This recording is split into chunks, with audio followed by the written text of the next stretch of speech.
ನೀಲ ವಿಸ್ತರವಿರಲು ನಕ್ಷತ್ರ ಬಿಂದು ಸೊಗ, ಶೈಲದ ಚಲತೆ ಇರಲು ಝರಿಯ ವೇಗ ಸೊಗ, ಬಾಳು ಬಯಲಂತಿರಲು ಮನೆಯಚ್ಚು ಕಟ್ಟಿಂಬು, ವೈಲಕ್ಷಣವೇ ಚಂದ ಮಂಕುತಿಮ್ಮ. ಇವತ್ತು ಈ ಒಂದು ಮುಂಜಾನೆಯ ಈ ಸಂದರ್ಭದಲ್ಲಿ ಬುಕ್ ಬ್ರಹ್ಮ ಒಂದು ವಿಶೇಷ ಪ್ರಯೋಗಕ್ಕೆ ಕೈ ಹಾಕಿದೆ, ಸಾಹಿತ್ಯದ ಪ್ರಯೋಗ. ಏನು ಅಂತಂದರೆ ಅದು ತಂದೆ ಮಗನ ಒಂದು ಸಂವಾದಕ್ಕೆ ಅಣಿಯಾಗ್ತಾ ಇದೆ. ವಿಷಯ ಯಾವುದು ಅಂತಂದರೆ ಮನದ ಮಾತು, ಕತೆಗಾರರ ಜೊತೆ ಕವಿ. ಮನದ ಮಾತು, ಕತೆಗಾರರ ಜೊತೆ ಕವಿ. ತಂದೆ ಕನ್ನಡದ ಬಹುದೊಡ್ಡ ಕಥೆಗಾರರು, ಲೇಖಕರು ಅಂತ ಪ್ರಸಿದ್ಧಿ ಪಡೆದಂಥವರು, ಮಗ ಕವಿ ಅಂತ ಹೆಸರು ಮಾಡಿದಂಥವ್ರು. ಅವರಿಬ್ಬರ ಮಾತುಕತೆ, ಸಾಹಿತ್ಯದ ಮಾತುಕತೆ, ಮನದ ಮಾತುಕತೆಯಾಗಿ ಮೂಡಿ ಬಂದರೆ ಹೇಗಿರ್ತದೆ ನಾವೆಲ್ಲ ಕೇಳೋಣ.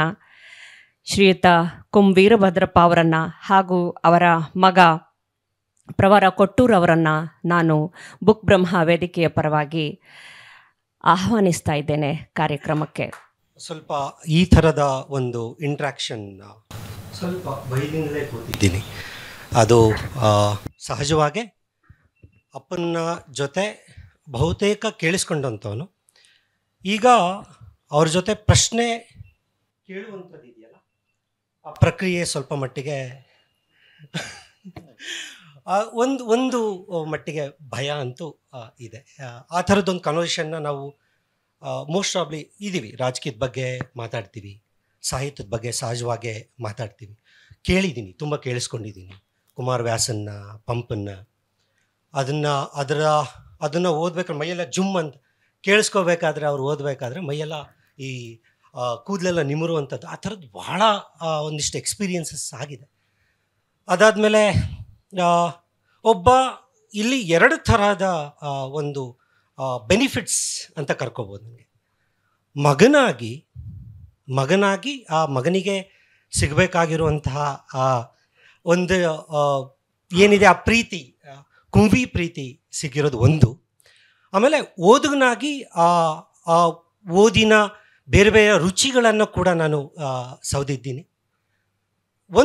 ನಾನು ನಿಮ್ಮ ಓದು ಶುರು ಮಾಡಿದ್ದೆ ನಿಮ್ಮ ಪದ್ಯದಿಂದ. ಆ್ಯಕ್ಚುಲಿ ಹುಲಿಗುಡ್ಡ ತಪ್ಪಲಲ್ಲಿ ಹಸಿರು ನೋಟನ್ನು ಕಂಡು ನೀಲಿಗರಿಗಳ ಬಿಚ್ಚಿ ನವಿಲಾದರು ಅಂತ ಒಂದು ಪದ್ಯ ಇದೆ. ಅದಾದಮೇಲೆ ಮತ್ತೆ ಬಂದೆಯ ಕಾವ್ಯ ರಾಜನರ ಮನೆಗೆ ಬಿಳಿ ಹೂವು ಅರಳಿರುವ ಕಿಟಕಿಗಳು. ಈ ಥರ ಒಂದು ಪದ್ಯಗಳನ್ನ ನಾನು ತುಂಬ ಭಾಳ ಒಂಥರ ಓದಬೇಕಾದ್ರೆ ಆ ಓದಿನ ಓಘ ಸಹಜವಾಗಿ ದಕ್ಕಿತ್ತು. ಅದರಿಂದಲೇ ನಾನು ಇನ್ಸ್ಪೈರ್ ಆಗಿ ಬರಲಿಕ್ಕೆ ಶುರು ಮಾಡಿತ್ತು. ಆಮೇಲೆ ನನಗೆ ಒಂದು ಆಶ್ಚರ್ಯ ಆದಮೇಲೆ ಅದು ಒಂದೇ ಒಂದು ಕವನ ಸಂಕಲನ ಬಂದಿದ್ದು ನಿಮ್ಮದು. ಹೌದು, ದಿವಿಸೀಮೆಯ ಹಾಡು. ಅದಾದಮೇಲೆ ಅಲ್ಲಿಂದ ಕತೆಗಳಿಗೆ ಹೊರಡ್ಕೊಂಡ್ರಿ, ಅಲ್ಲಿಂದ ಕಾದಂಬರಿಗೆ, ಅಲ್ಲಿಂದ ನೀವು ಮತ್ತೆ ಯಾವತ್ತೂ ಕೂಡ ಕವಿತೆಗಳನ್ನು ಮತ್ತೆ ನೋಡಿದ್ದಿಲ್ಲ, ಬರೆದಿರೋವಂಥದ್ದು ಇಲ್ಲ.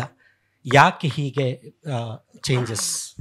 ಈಗ ಕ್ರಿಕೆಟ್ ಮ್ಯಾಚ್ ಇದ್ದಂಗೆ ಮಗ, ಮೊದಲು ಟೆಸ್ಟ್ ಮ್ಯಾಚ್ ಆಡ್ತಾಯಿದ್ರು, ಆಮೇಲೆ one day match, U20 match, ಹೆಂಗೆ ಆಟದ ವಿವಿಧ ರೂಪಗಳಿಗೆ ನಾವು ಮೈಗ್ರೇಟ್ ಆಗ್ತಾ ಹೋಗ್ತೀವೋ ಹಾಗೆ ಸಾಹಿತ್ಯದ ಒಂದು ಪ್ರಕಾರದಿಂದ ಇನ್ನೊಂದು ಪ್ರಕಾರಕ್ಕೆ ನಾವು ಮೈಗ್ರೇಟ್ ಆಗ್ತಕ್ಕಂಥ ಕೆಲಸ. ಅದು ಒಬ್ಬ ಸೃಜನಶೀಲ ಲೇಖಕನ ಕೆಲಸ ಅಂತ ತಿಳ್ಕೊಂಡಿದ್ದೀನಿ. ಎಲ್ಲರೂ ಮೊಟ್ಟ ಮೊದಲು ಕವಿಗಳೇ, ಯಾರೂ ಇದ್ದಂಗೆ ಕಾದಂಬರಿ ಬರೆದಿರಲಿಲ್ಲ, ಕವಿಗಳು. ನಾನು ಆ ದಿವಿಸೀಮೆ ಹಾಡು ಬರೆದ ನಂತರ ಒಂದು 150-200 ಕವಿತೆಗಳು ಪ್ರಕಟ ಆಗಿದ್ದಾವೆ. ಅದನ್ನು ನಾನು ಸಂಕಲನ ರೂಪದಲ್ಲಿ ಪ್ರಕಟಿಸ್ಲಿಕ್ಕೆ ಹೋಗಿಲ್ಲ. ಒಂದು ಕ್ಯಾಸೆಟ್ ಕೂಡ ಮಾಡಿದೆ C. ಅಶ್ವಥ್ ಇದರಲ್ಲಿ.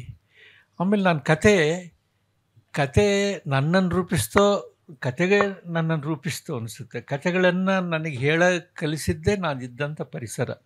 ಆಂಧ್ರದಲ್ಲಿದ್ದೆ ನಾನು ಒಂದುವಾಗಲಿ. ಆಮೇಲೆ ನಾವು ಮರ್ಲಿನ್ ಇವನು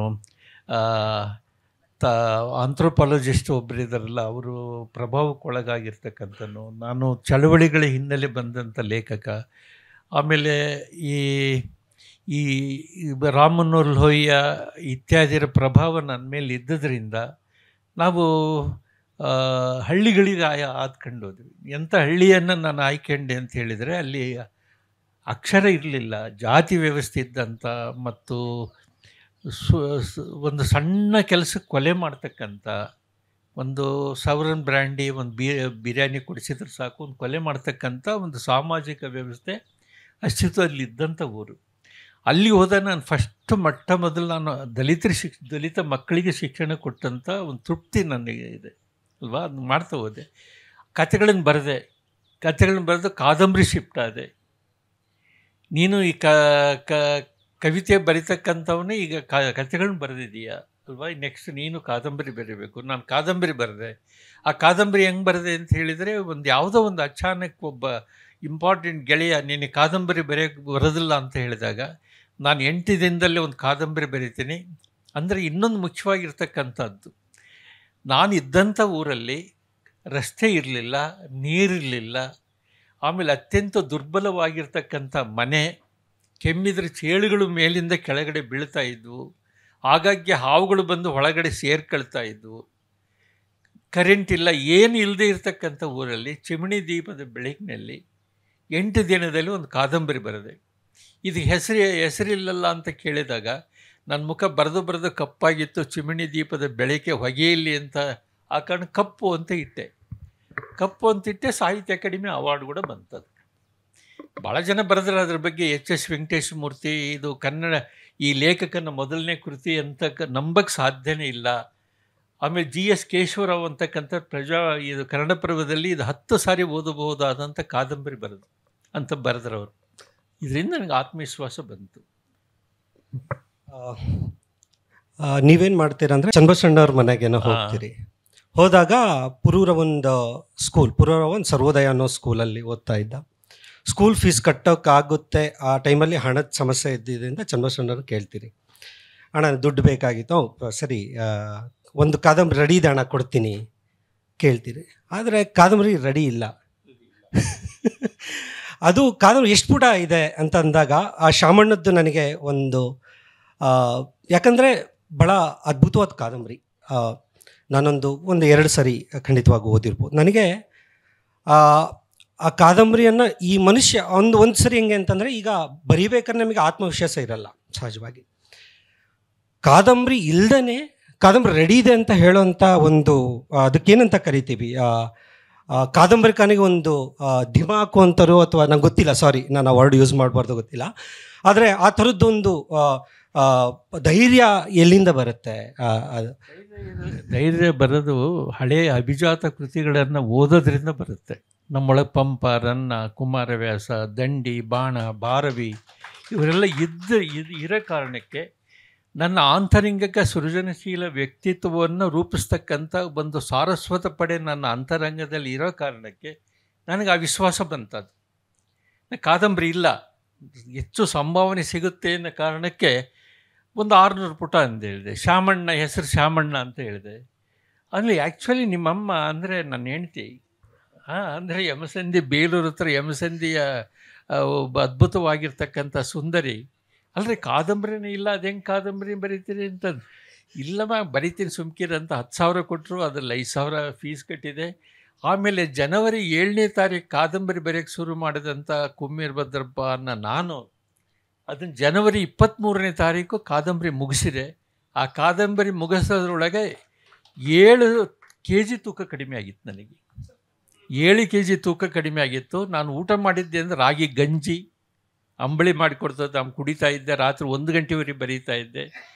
ಈ ಬ್ರಾಹ್ಮಣರ ಶವ ಸಂಸ್ಕಾರ ಮಾಡೋದ್ರ ಬಗ್ಗೆ ಏನಾದರೂ ಮಾಹಿತಿ ಬೇಕಿದ್ದಾಗ, ಅಗತ್ಯ ಇದ್ದ ನಾನು ಮರುದಿನ ಹುಬ್ಳಿಗೆ ಹೋಗಿ ಅಲ್ಲಿ ಸಮಾಜ ಪುಸ್ತಕಾಲಯದಲ್ಲಿ ಅಪಕರ್ಮಗಳ ಬಗ್ಗೆ ಇರತಕ್ಕಂಥ ಪುಸ್ತಕಗಳನ್ನ ತೊಗೊಂಡು ಬಂದು ನಾನು ಬರೆದ ಮೇಲೆ ಕೆಲವು ಪಾಂಡುರಂಗ ಹೆಗಡೆ ಅಂತಕ್ಕಂಥ ಒಬ್ಬರು, ಇದನ್ನ ಎಲ್ಲೋ ಬ್ರಾಹ್ಮಣರು ಕದ್ದಿರ್ತಕ್ಕಂಥ ಕಾದಂಬರಿಯನ್ನು ತಂದು ನೀನು ಪ್ರಕಟಿಸ್ತಾ ಇದೆಯಾ ಅಂತ ಕೇಳಿದರು ಪ್ರೀತಿಯಿಂದ.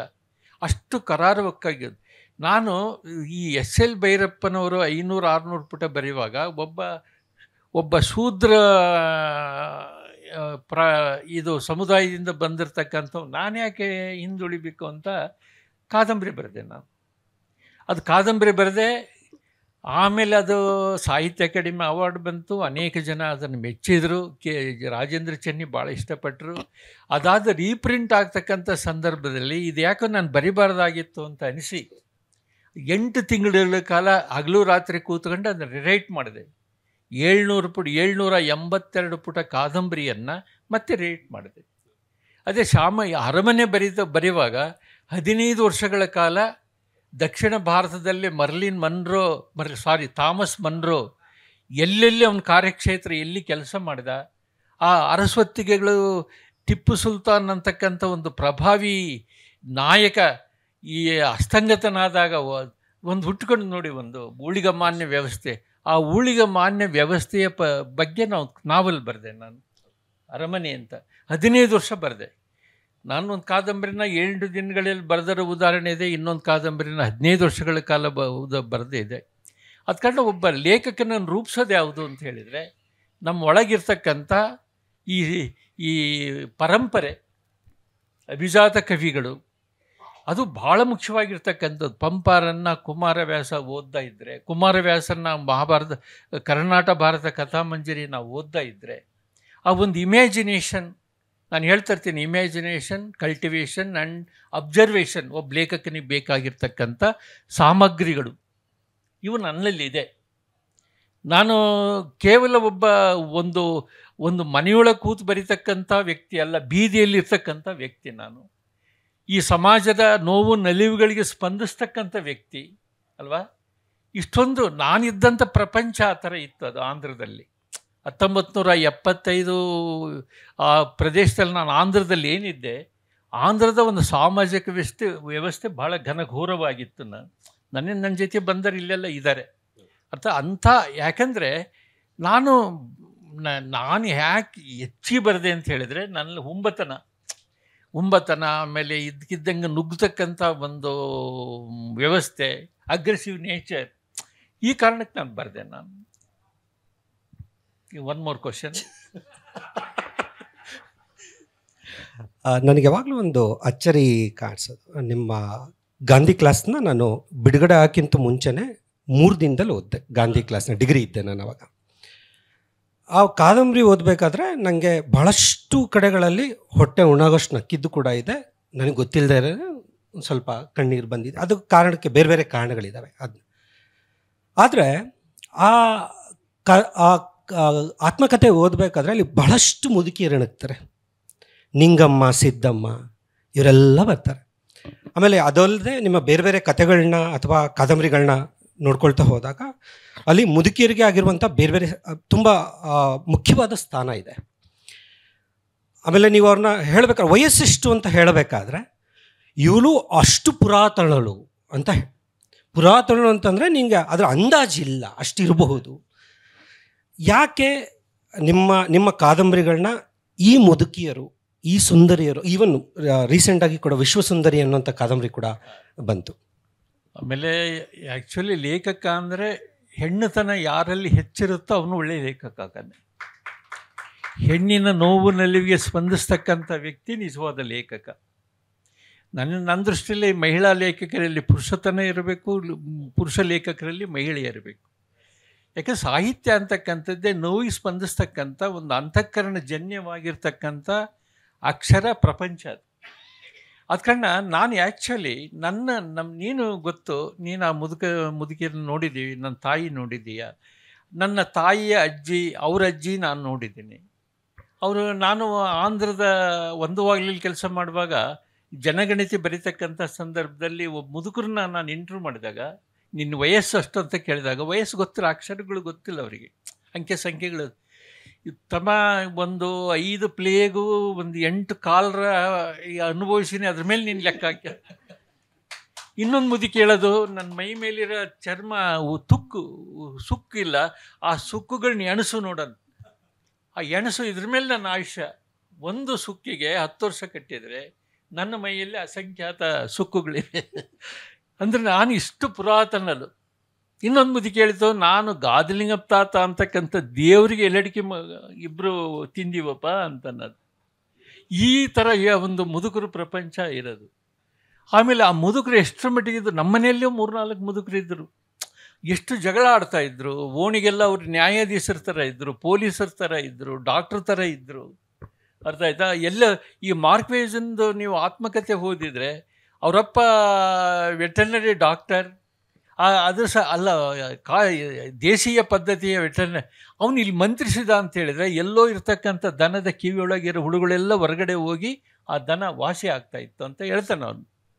ಆ ಥರ ಮುದುಕರು ಎಲ್ಲಿರ್ತಾರೆ? ನಾನು ಸಾಹಿತ್ಯಕ್ಕೆ ಅಥವಾ ಅಕಾಡೆಮಿಗಳಿಗೆ ಕೇಳೋದೊಂದೇ, ಯಾರು 85 ವರ್ಷ ದಾಟಿ ಮುಂದಕ್ಕೆ ಹೋಗಿದ್ದಾರೋ, 100 ವರ್ಷದ ಹತ್ತಿರ ಇದ್ದಾರೋ ಅವ್ರನ್ನ ಉಳಿಸ್ಕೊಳ್ತಕ್ಕಂಥ, ಅವ್ರನ್ನ ಸನ್ಮಾನ ಮಾಡಬೇಕಂತ ನಾನು ಅನೇಕ ಅಕಾಡೆಮಿಗಳಿಗೆ ಹೇಳ್ತೀನಿ. ನಾನು ಅವರಲ್ಲಿರೋ ಅನುಭವ ಜ್ಞಾನ ಏನಿದೆ ಅದನ್ನು ನೀವು ಸರ್ಕಾರಗಳು ನಮ್ಮ ಸಮಾಜ ಸಂಗ್ರಹಿಸ್ತಕ್ಕಂಥ ಕೆಲಸ ಮಾಡೋಕ್ಕಂತ ಅಲ್ವಾ, ಅಂಥ ಒಂದು ಅದ್ಭುತವಾಗಿರ್ತಕ್ಕಂಥ.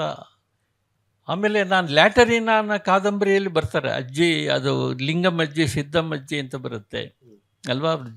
ಜಗಳ ಆಡ್ತಾನೆ ಇರ್ತೀವಿ, ಎಲ್ಲಿ ಜಗಳ ಆಡ್ತಾರೆ ಅಲ್ಲಿ ಭಾಷೆ ಬೆಳೆಯುತ್ತೆ ಅಲ್ವಾ. ಎಲ್ಲಿ ಗಂಡ ಹೆಂಡತಿ ಜಗಳ ಆಡ್ತಾರೆ ಅಲ್ಲಿ ದಾಂಪತ್ಯ ಭಾಳ ಗಟ್ಟಿಯಾಗಿರುತ್ತೆ ಅಲ್ವಾ. ಗಂಡ ಹೆಂಡರ ಜಗಳ ಉಂಟು ಮಲಗುವ ತನಕ ಅಂತ.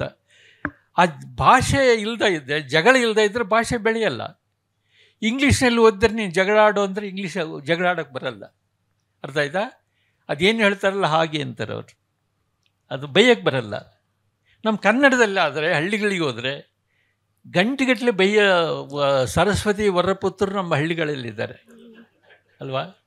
ಅದು ಬಗ್ಗೂರು ಬಸಣ್ಣ ಅಂತ ಇದ್ದ, ಅವನು ಏನಿಲ್ಲ, ನೀವು ಒಗ್ಗರಣೆ ಮೆಣಸಿನಕಾಯಿ ಕೊಟ್ಬಿಟ್ರೆ ಸಾಕು, ಯಾರನ್ನ ಎಷ್ಟು ಬೇಕಾದರೂ ಬೈತಾಯಿದ್ರು. ಅವನ ಕೂಡ ಬೈಸ್ಕೊಳ್ಳೋಕ್ಕಾಗಿ ಜನ ತುದಿಗಾಲ ಮೇಲೆ ನಿಂತಿರ್ತಾಯಿದ್ರು. ನಾವೇನು ಮಾಡಿದ್ವಿ ಅಂದರೆ, ಮಲ್ಲನಗೌಡ ಅಂತ ದೊಡ್ಡ ಜಮೀನ್ದಾರ, 7-8 ಕೂನಿ ಮಾಡಿಸಿರೋ ವ್ಯಕ್ತಿ, 1000 ಎಕರೆ ಜಮೀನಿದೆ, ಅವ್ರನ್ನ ಬೈತೀಯ ಅಂದೆ. ಅದೇನು ದೊಡ್ಡ ಸರ್, ಬೈತೀನಿ, ಒಂದು 100 ರೂಪಾಯಿ ಕೊಡಿ. ಆತ ಹೋದ, ಏನು ಬಸಣ್ಣ ಬಂದು, ಏನು ದಣಿ ನೀನು ಬೈಯಕ್ಕೆ ಬಂದಿದ್ದೀನಿ, ಬೈಯಪ್ಪ. 1 ಗಂಟೆಗಳ ಕಾಲ ನಿರರ್ಗಳವಾಗಿ ಬೈದ ಪದವನ್ನು ಪುನಃ ಬಳಕೆ ಮಾಡದೆ ಬೈದಂಥ ಒಬ್ಬ ಶ್ರೇಷ್ಠ ದಾರ್ಶನಿಕ ಅಂದ್ರೆ ಬಗ್ಗೂರು ಬಸಣ್ಣ, ಅರ್ಥ ಆಯ್ತಾ? ಅಂಥ ನಡುವೆ ಪ್ರಬಲ ಈಗ ನಾವು, ಯಾಕಂದರೆ ಲೇಖಕಕ್ಕೆ ಕೇವಲ ನಗರ ಕೇಂದ್ರಿತ ಲೇಖಕರಿಗೆ ಯಾವ ಇರಲ್ಲ. ನೀವು ವಿದ್ಯಾರ್ಥಿ ಬಂದು ದೋಸೆ ತಿಂತೀನಿ, ನಾನು ಹಿಂಗೆ ಇಲ್ಲಿ ಶಾಪಿಂಗ್ ಮಾಡ್ತೀನಿ ಮಾಲ್ನಲ್ಲಿ ಅಂದ್ರೆ ಆಗಲ್ಲ. ನಮ್ಮ ಹಳ್ಳಿಗಳಲ್ಲಿ ಹೋಗ್ಬೇಕು ನೀವು. ಲೆಟ್ರಿನ್ ಮಾಡೋದು ಗೊತ್ತಲ್ಲ, ಕನಿಷ್ಠ ಮಟ್ಟದ ಪೌರ ಸಿವಿಕ್ ಸೆನ್ಸ್ ಅಂತೀವಲ್ಲ, ಅದು ಇಲ್ಲದೆ ಇರ್ತಕ್ಕಂಥ ಜನ ಎಲ್ಲಿರ್ತಾರೋ ಅಲ್ಲಿ ಸಾಹಿತ್ಯ ಬೆಳೆಯುತ್ತೆ. ಶಿಸ್ತುಬದ್ಧ ಲೈಫ್ ಎಲ್ಲಿರುತ್ತೋ ಅಲ್ಲಿ ಸಾಹಿತ್ಯ ಬೆಳೆಯಲ್ಲ. ಏನಣ್ಣ? ಅದು ಇಲ್ಲಲ್ಲ, ನನ್ನ ಮಗ ನನ್ನ ಪ್ರೀತಿ 3ನೇ ಮಗ. ನಾನು 3ನೇ ಮಗ ಅಂತ ಹೇಳಿದ ನಂಬರ್ ಹೇಳಲೇ ಇಲ್ಲ. ಅದ ಕಾರಣ ಅವನ ಮೇಲೆ ನನಗೆಲ್ಲ ನಾವೆಲ್ಲ ಭಾಳ ಪ್ರೀತಿ. ಆಮೇಲೆ ನನ್ನಲ್ಲಿರೋ ಎಷ್ಟೋ ಒಂದು ಸೃಜನಶೀಲ ಅಂಶಗಳು ಇವನ ಹತ್ರ ಇವೆ. ಸಂಗೀತ, ಸಾಹಿತ್ಯ, ನಾಟಕ ಎಲ್ಲ ಇರೋದ್ರಿಂದ ಅದ ಕಾರಣ ಅವನ್ನ ನಾನು ಎಷ್ಟು ಪ್ರೀತಿಸ್ತೀನೋ ಅವರಮ್ಮನೂ ಅದ್ರ 100ರಷ್ಟು ಅಷ್ಟು ಪ್ರೀತಿಸ್ತಾರೆ. ಅರ್ಥ. ಹಾಗಾಗಿ ಅವರಮ್ಮಗೆ ಏನಾದರೂ ಪಾಕೆಟ್ ಮನಿ ಕೊಡ್ತಿರ್ತಾನೆ. ಆದ ಕಾರಣ ಅವನ್ನ ಹಾಗಾಗಿ ಈ ಗ್ರಾಮೀಣ ಹಿನ್ನೆಲೆಯ ಭಾರತವನ್ನು ನಾವು ಅರ್ಥ ಮಾಡ್ಕೊಳ್ತಾ ಇದ್ದರೆ, ಗ್ರಾಮೀಣ ಭಾರತದ ಜೊತೆ ನಾವು ಒಡನಾಡ್ತಾ ಇದ್ದರೆ, ಗ್ರಾಮೀಣ ಭಾಷೆ ಜೊತೆ ನಾವು ಗುದ್ದಾಡ್ತಾ ಇದ್ದರೆ, ಕುಸ್ತಿ ಆಡ್ತಾ ಇದ್ದರೆ ಭಾಷೆ ನಮಗೆ ಸಿಗಲ್ಲ. ಆದ ಕಾರಣ ನನ್ನ ಕಥೆಗಳು ಯಾಕೆ ಎಷ್ಟು ಅಂದರೆ, ಈ ಏನೋ ಒಂದು ಹೊಸ ಅನುಭವವನ್ನು ಈ ಲೇಖಕ ಹೇಳ್ತಾನೆ ಅನ್ನೋ ಕಾರಣಕ್ಕೆ ಪತ್ರಿಕೆಗಳೆಲ್ಲ ಪ್ರಕಟಿಸಿದ್ದಾವೆ. ಅರ್ಥ ಆಯ್ತಾ? ತುಂಬ ಜನ ವಿಮರ್ಶಕರು ನಿಮ್ಮ ಪುಸ್ತಕದ ಬಗ್ಗೆ ಹೇಳಬೇಕಾದ್ರೆ ಇನ್ನೊಂದು ಮಾತು ಹೇಳ್ತಾರೆ.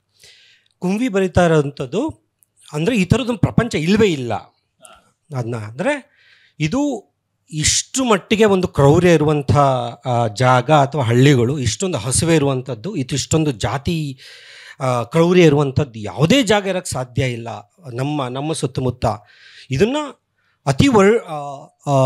ಅತಿಯಾಗಿ ಇನ್ನು ಉತ್ಪ್ರೇಕ್ಷೆಯಾಗಿ ಇನ್ನು ಹೇಳ್ತಾರೆ ಅನ್ನೋಂಥದ್ದು ಕೂಡ ಇದೆ. ಆಮೇಲೆ ಅದ್ರ ಜೊತೆಗೆ ಇನ್ನೊಂದು ಕೂಡ ಮಾತು ಹೇಳ್ತಾರೆ. ಈಗ ಉತ್ತರ ಕರ್ನಾಟಕದ ಕನ್ನಡ ಅಥವಾ ಮಂಗಳೂರು ಕನ್ನಡ, ಈ ಥರ ಮೈಸೂರು ಕನ್ನಡ ಅಂತ ಹೇಳ್ಬೇಕಾದ್ರೆ ಇನ್ನೊಂದು ಹೇಳ್ತಾರೆ, ಈ ಭಾಷೆ ಕುಂವಿ ಕನ್ನಡ ಅಂತ ಕೂಡ ಹೇಳಿದ್ದಿದೆ. ಅಂದರೆ ನೀವೀಗ ಮಾತಾಡ್ತಾ ಹೇಳಿದ್ರಿ, ಈ ಥರದ ಒಂದು ಜಾಗದಲ್ಲಿ ನೀವು 35 ವರ್ಷಗಳ ಕಾಲ ಪ್ರೈಮರಿ ಸ್ಕೂಲ್ ಟೀಚರ್ ಆಗಿ ಕೆಲಸ ಮಾಡಿದ್ದೀರಿ. ಒಬ್ಬ ಪ್ರೈಮರಿ ಸ್ಕೂಲ್ ಟೀಚರ್ ಆಗಿ ಆಮೇಲೆ ನಾನು ಅಲ್ಲೊಂದು ಘಟನೆ ಓದಿದ್ದು ಕೂಡ ನೆನಪಿದೆ. ಒಂದು ಸ್ಕೂಲನ್ನು ಶಿಫ್ಟ್ ಮಾಡ್ತೀರಿ, ಅಲ್ಲಿ ದಲಿತ ಮಕ್ಕಳಿಗೆ ಆ ಸ್ಕೂಲಲ್ಲಿ ದೇವಸ್ಥಾನದಲ್ಲಿ ಆ ದಲಿತ ಮಕ್ಕಳಿಗೆ ಅವಕಾಶ ಇಲ್ಲದಿರೋದ ಕಾರಣ ಇಡೀ ಸ್ಕೂಲನ್ನೇ ಅಲ್ಲಿಗೆ ಕಂದಾರಮ್ಮನ ಗುಡಿಗೆ ಶಿಫ್ಟ್ ಮಾಡುವಂಥದ್ದು ಒಂದು ಇದರಲ್ಲಿ ನಿಮಗೆ ಆಲ್ಮೋಸ್ಟು ನಿಮ್ಮನ್ನು ಕೊಲೆ ಮಾಡಿಸೋ ಮಟ್ಟಕ್ಕೂ ಕೂಡ ಊರಿನ ಒಬ್ಬ ರೆಡ್ಡಿನೋ ಅಥವಾ ಅಲ್ಲಿನ ಒಬ್ಬ ಹೋಗ್ತಾರೆ, ಅಲ್ಲಿವರೆಗೂ ಹೋಗುತ್ತೆ. ಅಂದರೆ ಈ ಮಟ್ಟಿಗೆ ಒಂದು ಇಂಟೆನ್ಸ್ ಆಗಿ ಕೆಲಸ ಮಾಡಿರುವಂಥದ್ದು ಕೂಡ ಇದೆ. ನನ್ನ ಕ್ವೆಶನ್ ಕೇಳಬೇಕಾಗಿರೋದು, ನನಗೆ ಒಬ್ಬ ಫೇಸ್ಬುಕ್ ಗೆಳೆಯರು ಪರ್ಟಿಕ್ಯುಲರ್ ಈ ಕ್ವೆಶನನ್ನು ಕೇಳಲಿಕ್ಕೆ ಹೇಳಿದ್ರು. ಏನು ಅಂತಂದರೆ, ಈ 35 ವರ್ಷಗಳ ಕಾಲ ನೀವು ಪ್ರೈಮರಿ ಸ್ಕೂಲ್ ಟೀಚರ್ ಆಗಿ ಕೆಲಸ ಮಾಡಿದ್ದೀರಿ. ನಾವು ಈಗ ನಮ್ಮ ಕರ್ನಾಟಕದಲ್ಲಿ ಸಾವಿರಾರು ಶಾಲೆಗಳನ್ನು ಎಷ್ಟು ಸಾಧ್ಯವೋ ಅಷ್ಟು ಮುಚ್ಚಿ ಹಾಕಲಿಕ್ಕೆ ಪ್ರಯತ್ನ ಪಡ್ತಾ ಇದ್ದಾರೆ. ಅಂದರೆ ನಾವೀಗ ಶಾಲೆಗಳನ್ನು ಮೂಲೆ ಗುಂಪು ಮಾಡುವಂಥ ಎಲ್ಲ ಕೆಲಸಗಳು ನಡೀತಾ ಇದೆ. ಅದಕ್ಕೆ ಬೇಸಿಕ್ ಮೂಲ ಸೌಲಭ್ಯಗಳನ್ನ ಕೊಡದೆ ಅವುಗಳನ್ನ ಎಷ್ಟು ಸಾಧ್ಯವೋ ಅಷ್ಟು ಮುಚ್ಚಲಿಕ್ಕೆ ಪ್ರಯತ್ನ ಪಡ್ತಾ ಇದ್ದಾರೆ.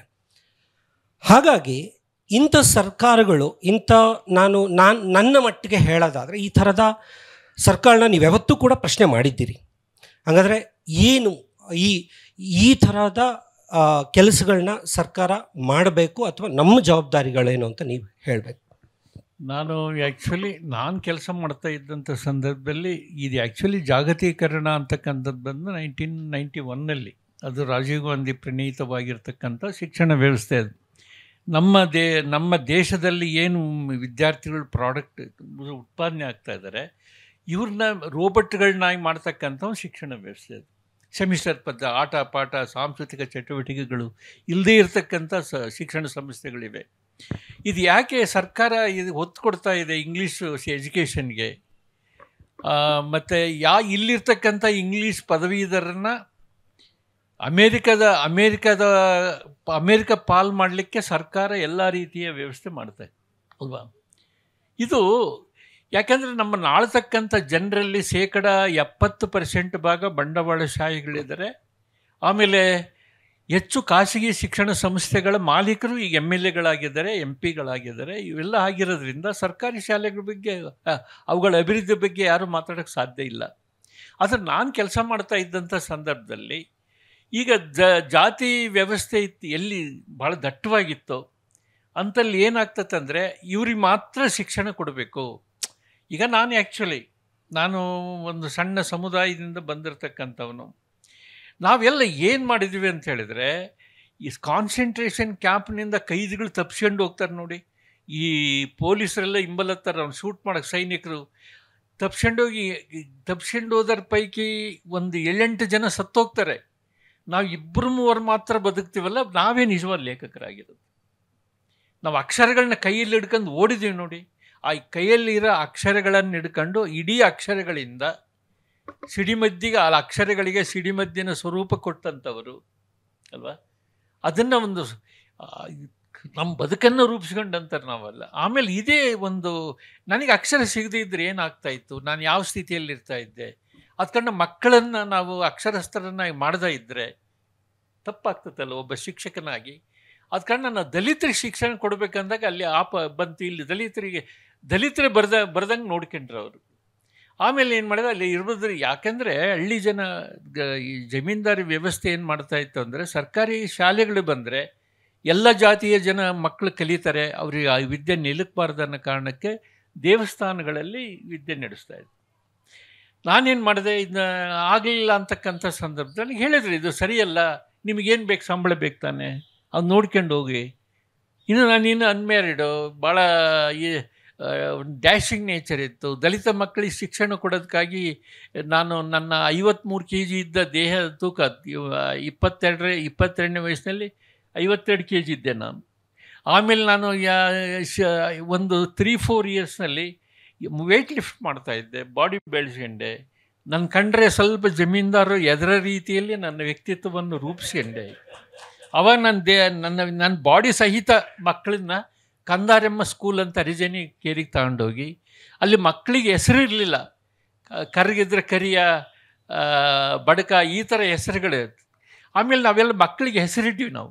ಈ ನನ್ನ ಮಕ್ಕಳೆಲ್ಲ ನನ್ನ ಕೈಯಲ್ಲಿ ಓದಿರೆಲ್ಲ. ನಾನು ಒಬ್ಬ ದಲಿತ ವಿದ್ಯಾರ್ಥಿಗೆ ಒಂದು ಈ ಬೇಕ್ರಿ ಇಡಿಸ್ಕೊಟ್ಟೆ ನಾನು. ಬೇಕ್ರಿ ಅಲ್ವಾ, ಈಗೆಲ್ಲ ಬೇರೆ ಬೇರೆ ಹೈಸ್ಕೂಲು ಪೊಲೀಸರಾಗಿದ್ದಾರೆ, ಇನ್ಸ್ಪೆಕ್ಟರ್ ಆಗಿದ್ದಾರೆ, ಹಿಂಗೆಲ್ಲ ದಲಿತ ಮಕ್ಕಳು ಇದ್ದಾರೆ. ಅಂಥ ಟೈಮ್ನಲ್ಲಿ ನನಗೆ ಸುಪಾರಿ ಕೊಟ್ಟರು, 2,500 ರೂಪಾಯಿ ಕೊಲ್ಲಿಕ್ಕೆ. ಆಗಿನ ಕಾಲಕ್ಕೆ 2,500 ಅಂದರು. ಆಮೇಲೆ ಆ ಕೊಲೆ ಮಾಡ್ತಕ್ಕಂಥ ವ್ಯಕ್ತಿ ಜೊತೆಗೆ ಹೋಗಿ ನಾನು ಇಂಟರ್ಯಾಕ್ಟ್ ಮಾಡಿದೆ. ನಾನು ಯಾಕೆ ಕೊಲೆ ಮಾಡ್ತೀನಿ, ಯಾವ ಕಾರಣಕ್ಕೆ ನೀನು ಸುಪಾರಿ ಕೊಟ್ಟಿದ್ದೀರಿ ಅಲ್ಲಿ? ಆಮೇಲೆ ನಾನು ಹೇಳಿದೆ, ಇದು ಮಾಡಿದ ತಪ್ಪ. ಅವನು ಭಾಳ ಹಿಂದುಳಿದ ಹಿನ್ನೆಲೆಯಿಂದ ಬಂದಿರತಕ್ಕಂಥವ್ನು, ವಾಲ್ಮೀಕಿ ಸಮುದಾಯ. ಹೇಳಿದಾಗ, ಸರ್ ಭಾಳ ತಪ್ಪು ಮಾಡಿದೆ, ಐವಾರು ನೀನು ತೀಸ್ಕೋಗುಡ್ದು ಸುಪಾರಿ, ನಾರಾಯಣಿ ಅಂತ ಅವನ ಹೆಸರು. ಅವನು ಹೇಳ್ದ, ನಮಸ್ಕಾರ ಮಾಡಿದ, ಪಾದ ಮುಟ್ಟಿ. ಕೊಲೆ ಮಾಡಿದ್ರೆ ಮಾಡಿ, ನಿನ್ನ ಎದುರಿಗೆ ಕೂತಿದ್ದೀನಿ. ಯಾಕಂದರೆ ನನ್ನ ರೆಟ್ಟಿಯೊಳಗೆ ಅಥವಾ ಎದೆಯೊಳಗೆ ಅವನು ಪ್ರಯೋಗಿಸ್ತಕ್ಕಂಥ ಆಯುಧ ಹೋಗಕ್ಕೆ ಸಾಧ್ಯ ಇರಲಿಲ್ಲ, ಅಷ್ಟು ಗಟ್ಟಿದ್ದೆ ನಾನು. ಆಮೇಲೆ ಅಂದು ಬನದಲ್ಲಿ ಕಾಡ ಗಿಡದಲ್ಲಿ ಕೊಂಬೆಗೆ ಹೂವು ಸಾವಿರಾರು, ಬನದ ಹಣ್ಣಿನ ರುಚಿಯ ಬರೀ ನೆನೆದೇರೇನುಂಟು, ಮರಳಿ ದೊರೆಯಲಬಹುದೇ ತವರಿನವರು ಅಂತ ಆ ಕಾಲದ ಅಳವಳಿಕೆ. ಆ ಕಾಲದಲ್ಲಿ ಹಾಗಿದ್ದೆ ಹೀಗಿದ್ದೆ ಅಂತ ಹೇಳ್ಕೊಳ್ತೀವಲ್ಲ, ಅದು ಆಮೇಲೆ ಆ ಥರ ಮಾಡಿದ್ವಿ. ಈಗ ಆ ಪ್ರದೇಶ ಹೇಗಿತ್ತು ಅಂತಂದರೆ, ಈ ಮಲ್ಲೇಪುರಂ ವೆಂಕಟೇಶಣ್ಣರು ನಮ್ಮ ಊರಿಗೆ ಬಂದಿದ್ರು. ಭಾಳ ಒಂದು ಪರಿಸ್ಥಿತಿ ಚೆನ್ನಾಗಿಲ್ಲದ ಟೈಮ್ನಲ್ಲಿ ಬಂದಿದ್ರು. ಹೆಂಗೆ ಬಂದರು ಅಂದರೆ, ಚಪ್ಪಲಿ ನಡ್ಕೊಂಡು ಬಂದು ಅವ್ರಿಗೆ ಊಹಿಸಿರಲಿಲ್ಲ ಈ ಥರ ಕುಮ್ಮಿ ಅಂತಕ್ಕಂಥ ಉದಯೋನ್ಮುಖ ಲೇಖಕ ಇಂಥ ಒಂದು, ಅವನು ಯಾವ ಸಿಟಿಯಲ್ಲಿ ಇರ್ತಾರೆ ಅಂತ ಹೇಳಿ. ನಾನು ನನ್ನ ಹಳ್ಳಿ ನೋಡಿ ಅವ್ರ ದಿಗ್ಭ್ರಮೆಗೊಂಡ್ಬಿಟ್ಟು, ಅವ್ನು ಚಪ್ಪಲಿ ಕಳೆದೋಯ್ತು ಕೆಸರಿನಲ್ಲಿ. ಆ ಚಪ್ಪಲಿನ 2 ದಿನಗಳ ಕಾಲ ಹುಡುಕಾದ್ರೂ ಸಿಗಲಿಲ್ಲ. ಪ್ಯಾರಾಗಾನ್ ಚಪ್ಪಲಿ ಅದು. ಯಾರು ಚಪ್ಪಲಿಯನ್ನು ಕೆಸರಿನಲ್ಲಿ ಕಳ್ಕೊಳ್ತಾರೋ ಅವ್ರು ಕುಲಪತಿಗಳು ಆಗ್ತಾರಂತ ಹೇಳಿದೆ ನಾನು. ಆದ ಕಾರಣ ನಾನು ಸುಮ್ಮನೆ ತಮಾಷೆಗೆ ಹೇಳ್ತೀನಿ, ನಾವೆಲ್ಲ ಇನ್ನೊಬ್ಬರಿಗೆ ಸ್ಪಂದಿಸ್ತಾ ಇದ್ವಿ ಪ್ರವರ, ಇನ್ನೊಬ್ಬರ ಕಷ್ಟಗಳಿಗೆ ಸ್ಪಂದಿಸ್ತಾ ಇದ್ವಿ. ಈ ನನ್ನ ಕತೆ ಬರೆದಂಥ ಹಣ ಏನು ಸಂಭಾವನೆ ಬರೆದು ಇದು ನಂದೇ ಅಂತ ನಾನು ತಿಳ್ಕೊಳ್ಳೋದಿಲ್ಲ. ನನ್ನ ಮಕ್ಕಳಿಗೆ ಖರ್ಚು ಮಾಡಿದೆ. ನಮ್ಮ ನೃಪತುಂಗ ಪ್ರಶಸ್ತಿ ಹಣವನ್ನು ಇಲ್ಲೇ ಪದ್ಮಿನಿ ನಾಗರಾಜ್ ಅವರಿದ್ದಾರೆ, ಮಕ್ಕಳಿಗೆ ಖರ್ಚು ಮಾಡಿದ್ದೀವಿ. ಯಾರು ಕನ್ನಡ ಮಾಧ್ಯಮದಲ್ಲಿ ಓದ್ತಾರೆ ಹೆಚ್ಚು ಮಾರ್ಕ್ಸ್ ತಗೊಂತಾರೆ, 10,000 ಕೊಟ್ಟೆ ನಾನು. ನಿಮ್ಮ ಅಮ್ಮನ ತಕರಾರು ತಗಲಿಲ್ಲ, ಯಾರು ನಿಮ್ಮ ದುಡ್ಡು ನೀವೇನಾರು ಮಾಡ್ಕೊ ಹೋಗ್ರಿ ಅಂತಂದ್ರು. ಸುಮಾರು ದುಡ್ಡು ಮಕ್ಕಳಿಗೆಲ್ಲ ಸಹಾಯ ಮಾಡಿದ್ವಿ. ಈಗಲೂ ಮಾಡ್ತೀನಿ ಅಲ್ವಾ. ನೊಂದವರ ನೋಯದವರು ಎತ್ತಬಲ್ಲರು ಅಂತ ಅಕ್ಕ ಮಹಾದೇವಿ ಹೇಳ್ತಾಳಲ್ಲ. ನೊಂದವರ ನೋವಿಗೆ ಯಾರು ಸ್ಪಂದಿಸ್ತಾರೋ ಅವರು ನಿಜವಾದ ಲೇಖಕರು. ಯಾರು ಸ್ಪಂದಿಸಲ್ಲೋ, ಇದು ನಂದಪ್ಪ, ನನ್ನ ಬದುಕು ಅನ್ನೋದಲ್ಲ, ಇದು ಎಲ್ಲರ ಬದುಕು. ಸಮಾಜ ಒಬ್ಬ ಲೇಖಕನ ರೂಪಿಸ್ತದ ಹೊರತು ಒಬ್ಬ ಲೇಖಕ ಸಮಾಜವನ್ನು ರೂಪಿಸೋದಿಲ್ಲ. ಅದ ಕಾರಣ ಲೇಖಕ ಕಾಯ ವಾಚ ಮನಸ ತನ್ನ ಸಮಾಜಕ್ಕೆ ತನ್ನ ಸಮರ್ಪಿಸ್ಕೊಂಡಿರ್ಬೇಕು. ಏನಣ್ಣ,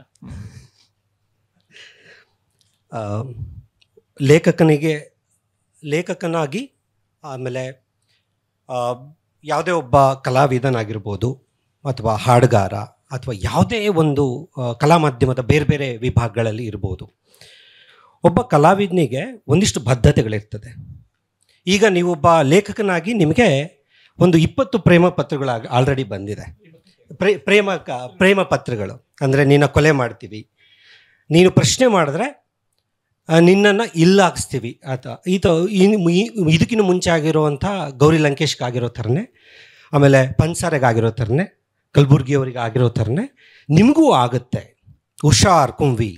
ಇದನ್ನು ಪತ್ರಗಳಲ್ಲಿ ಭಾಳ ಭಯಂಕರ. ಇದು ಬೇರೆ ಯಾವುದೇ ಇಂಥ ಮನುಷ್ಯ ಆಗಿದ್ದರೆ ಇಷ್ಟೊತ್ತಿಗೆ ಯಾವುದೇ ನೀಟಾಗಿ ಎಲ್ಲ ಬ್ಲಾಕ್ ಮಾಡಿಕೊಂಡು ಇರ್ತಾಯಿದ್ರು. ಬಟ್ ಆದರೆ ನನಗೊಬ್ಬ ಮಗನಾಗಿ ನನಗಿರುವಂಥ ಆತಂಕವೂ ಕೂಡ ಇದೆ ನನಗೆ. ಯಾಕಂದರೆ ಬಾಯಿ ಸುಮ್ಮನೆ ಇರಲ್ಲ ಅಂತಂದ್ರೆ ಹಂಗಲ್ಲ, ಇದ್ದದ್ದನ್ನು ಇದ್ದಂಗೆ ಹೇಳುವಂಥದ್ದೊಂದು ಸಮಸ್ಯೆ. ಬಟ್ ಏನಾಗ್ತಾ ಇದೆ ಈಗ, ಈ ನಮ್ಮ ಸುತ್ತಮುತ್ತ ನಡೀತಾ ಇರೋದಕ್ಕೆ ಒಂದು ಸ್ಪಂದನೆ ಕೊಡೋದಿದೆಯಲ್ಲ, ಅದನ್ನು ಬೆಣ್ಣೆ ಹಚ್ಚಿದನೆ, ಅದಕ್ಕೆ ಯಾವುದೇ ಮೇಕಪ್ ಮಾಡ್ದೇ ನೇರವಾಗಿ ಹೇಳುವಂಥದ್ದು ನಿಮ್ಮಲ್ಲಿರುವಂಥ ಒಂದು ಗುಣ. ಅದು ನಮ್ಗೆ ಭಯ ಕೂಡ ಹೌದು. ನೋಡಿ, ಇದನ್ನೆಲ್ಲ ಹೇಳಬೇಕಾದ್ರೆ ಒಬ್ಬ ಲೇಖಕನಾಗಿ ನೀವು ಇದುವರೆಗೂ ಹೇಳಿದ್ರಿ, ಇಡೀ ಸೊಸೈಟಿಗೆ ನಾವು ಸ್ಪಂದಿಸುವಂಥ ರೀತಿ ಯಾಕೆ ಮುಖ್ಯವಾಗುತ್ತೆ, ಆಮೇಲೆ ಒಬ್ಬ ಕಲಾವಿದನಾಗಿ ಲೇಖಕನಾಗಿ ಅವನಿಗೆ ಸಮಾಜದ ಬಗ್ಗೆ ಯಾವ್ಯಾವ ಕನ್ಸರ್ನ್ ಇರಬೇಕು ಅಂತ ನಿಮಗೆ ಅನಿಸುತ್ತೆ? ಈಗ ಒಂದು ದುರಾದೃಷ್ಟಕರವಾದ ಸಂಗತಿ ಅಂದರೆ ಆ ಪತ್ರ ಬರೀತಕ್ಕಂಥ ವ್ಯಕ್ತಿಯಿಂದ ನಾನು ಕೊಲ್ಲಲ್ಪಡಲಿಲ್ಲ. ಅದು ನನ್ನ ಬದುಕಿನ ದೊಡ್ಡ ಘೋರ ದುರಂತ ಅದು. ಆಮೇಲೆ ನನ್ನ ಹಾಗೆ ಸುಮಾರು 62 ಜನ ಲೇಖಕರಿಗೆ ಇನ್ಲೈನ್ ಲೆಟರ್ ಬರೆದಂಥವನಿಗೆ ಇಷ್ಟು ಕನ್ನಡ ಬರೆದಿದ್ದಾನಲ್ಲ ಅನ್ನೋ ಕಾರಣಕ್ಕೆ ಅವನಿಗೆ ರಾಜ್ಯೋತ್ಸವ ಪ್ರಶಸ್ತಿ ಕೊಡಿ ಅಂತ ಶಿಫಾರಸು ಮಾಡಿದ ವ್ಯಕ್ತಿ ನಾನು. ಅವನಿಗೆ ಕೊಡಿ, ಕನ್ನಡವನ್ನು ಇಷ್ಟೆಲ್ಲ ಬರೆದಿದ್ದಾನೆ. ಅವನಿಗೆ ಪೊಲೀಸರು ಅವನಿಗೆ ಹಿಡಿದಾಗ ದುಃಖ ಆಯಿತು ನನಗೆ. ಅವನ್ನ ಮನೆಗೆ ಕರೆಸಿ ನನ್ನ ಹೆಂಡತಿ ಹೋಳಿಗೆ ಸ್ವೀಕರಣೆ ಮಾಡಿಸಿ ಊಟ ಮಾಡಿಸೋಣ ಅಂತ ಕೂಡ ಪ್ರಯತ್ನ ಪಟ್ಟೆ. ನಿಮ್ಮಮ್ಮ ಅದಕ್ಕೆ ಆಸ್ಪದ ಮಾಡಿಕೊಡಲಿಲ್ಲ. ಅಲ್ಲೇ ದಾವಣಗೆರೆ ನಾನು ಶಿವಾಜಿರಾವ್ ಅಂತ ಅವನು ಬ್ರೈನ್ ವಾಶ್ ಮಾಡಿದ್ದಾರೆ. ಆ ವಾಶ್ ಮಾಡಿರೋ ಬ್ರೈನ್ ಒಳಗಡೆ ನಾವೇನಾದರೂ ತುಂಬಬೇಕಲ್ಲ.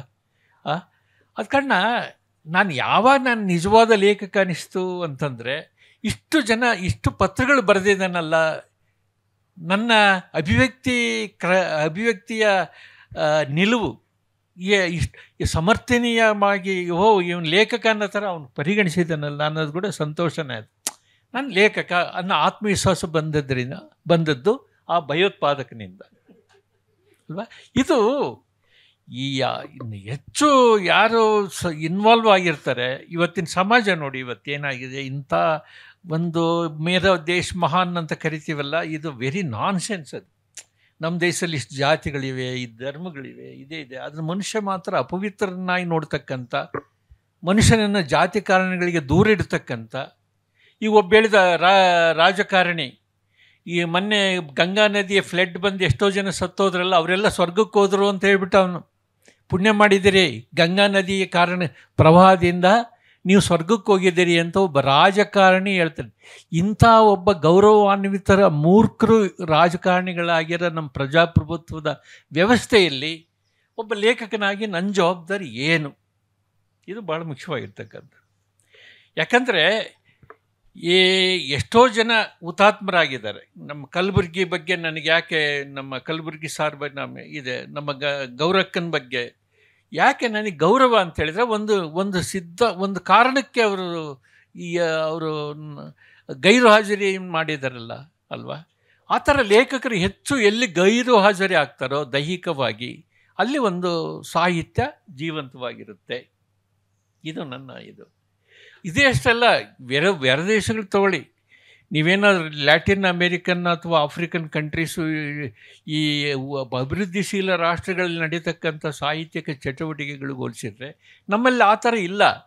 ನಮ್ಮಲ್ಲಿ ಏನಾಗುತ್ತೆ ಅಂದರೆ 2 ಬಗೆಯ ಲೇಖಕರಿದ್ದಾರೆ. ಒಂದು ಉಪದ್ರವಿ ಲೇಖಕರು, ನಾವು ನಿರುಪದ್ರವಿ ಲೇಖಕರು, ಯಾರ ತಂಟಿಗೆ ಹೋಗದೇ ಇರತಕ್ಕಂಥ ಲೇಖಕರು. ಉದ್ಯಾನವನಗಳನ್ನ ಬೆಳೀತಕ್ಕಂಥ, ಫ್ರೀಡಮ್ ಪಾರ್ಕ್ಗಳನ್ನ ಬೆಳೀತಕ್ಕಂಥ ಲೇಖಕರು ಬೇರೆ ಅಲ್ವಾ. ಆಮೇಲೆ ಕುರುಚಲು ಕಾಡುಗಳನ್ನು ಬೆಳೀತಕ್ಕಂಥ ಲೇಖಕರು. ಈಗಿನ ಅಗತ್ಯ ಯಾವುದು ಅಂದರೆ ಕುರುಚಲು ಕಾಡುಗಳನ್ನು ಬೆಳೆಯೋ ಲೇಖಕರ ಅಗತ್ಯ ಇದೆ. ಅದು ಕಾರಣ ಈ ಪಾರ್ಕ್ಗಳು ಸಾಕು ನಮಗೆ. ಅರಣ್ಯಗಳ ಅಗತ್ಯ ಇದೆ, ನಿರಂತರವಾಗಿ ಪ್ರವಹಿಸ್ತಕ್ಕಂಥ ನದಿಗಳ ಅಗತ್ಯ ಇದೆ, ಜಲಪಾತಗಳ ಅಗತ್ಯ ಇದೆ. ಅದಕ್ಕೆ ಕಟ್ಟುನಿಟ್ಟಾಗಿರ್ತಕ್ಕಂಥ ಒಂದು ಯಾಂತ್ರೀಕೃತ ಆರ್ಟಿಫಿಷಿಯಲ್ ಇಂಟೆಲಿಜೆಂಟ್ ಅಂತ ಏನು ಬಂದಿದೆಯಲ್ಲ, ಆ ಥರ ಬದುಕು ನಮಗೆ ಅಗತ್ಯ ಇಲ್ಲ. ಇದು ಆ ಕಾರಣಕ್ಕೆ ನನ್ನ ಬಗ್ಗೆ ನನಗೆ, ಅಥವಾ ನನ್ನ ಬಗ್ಗೆ ನಿನಗೆ, ಅರೆ ನಮ್ಮ ಡ್ಯಾಡ್ ನೀನು ಹೆಮ್ಮೆ ಪಡ್ತಿ ಅನ್ನೋ ಆ ಥರ ಒಂದು ಸಂಬಂಧಗಳನ್ನ ನಾವು ಗಟ್ಟಿಗೊಳಿಸಬೇಕು. ನಾನು ಸಹಜವಾಗಿ ಯಾವಾಗಾದ್ರು ಊರಿಗೆ ಹೋದಾಗ ಸಂಜೆ ಕೂತ್ಕೊಂಡು ಒಂದು ಸ್ವಲ್ಪ ಹರಟೆ ಹೊಡೆಯೋಷ್ಟು ಟೈಮ್ ಇಲ್ಲ ಅವರಿಗೆ. ಯಾವಾಗಾದ್ರು ಟೀ ಕೂತ್ಕೊಂಡಾಗ ಮಗ ಕೂತ್ಕೊ ಅಂತೇಳಿ ಒಂದು ಚೇರ್ ಪಕ್ಕ ಕೂಡಿಸ್ಕೊಂಡು ಏನಾದ್ರು ಒಂದು ಲೋಕಾಭಿರಾಮವಾಗಿ ಏನಾದ್ರು ಒಂದು ಸ್ವಲ್ಪ ಮಾತಾಡೋದು ಏನೋ ಮಾಡ್ತಾರೆ.